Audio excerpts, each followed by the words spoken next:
જિલ્લા વહીવટી તંત્ર તરફથી ગેરકાયદેસર દબાણ દૂર કરવા માટે બંદોબસ્તની માંગણી કરવામાં આવેલ, જે અનુસંધાને પ્રભાસ પાટણ પોલીસ સ્ટેશનના સંઘ સર્કલ પાસે આવેલ જે ગેરકાયદેસર રહેણાંક મકાન દુકાનો અને એક દરગાહ આવેલી છે એને ડેમોલિશન કરવા માટે હાલ અંદાજે 100 જેટલી પોલીસ છે, 2 પીઆઈ 4 પીએસઆઈ નો બંદોબસ્ત રાખવામાં આવે છે. તેમજ જિલ્લાના સ્થાનિક એલસીબી અને એસઓજીની ટીમો પણ હાલ બંદોબસ્તના સ્થળે હાજર છે.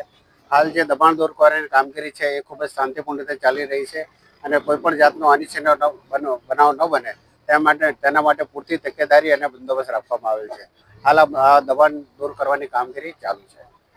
રહેણાંક મકાન અને દુકાનો મળી કુલ 11 જેટલા દબાણો છે અને એક દરગાહ પણ છે અને વહીવટી તંત્રના જણાવ્યા મુજબ 1300 ચોરસ મીટર જેટલી જગ્યા હાલ ખુલ્લી કરવામાં આવશે.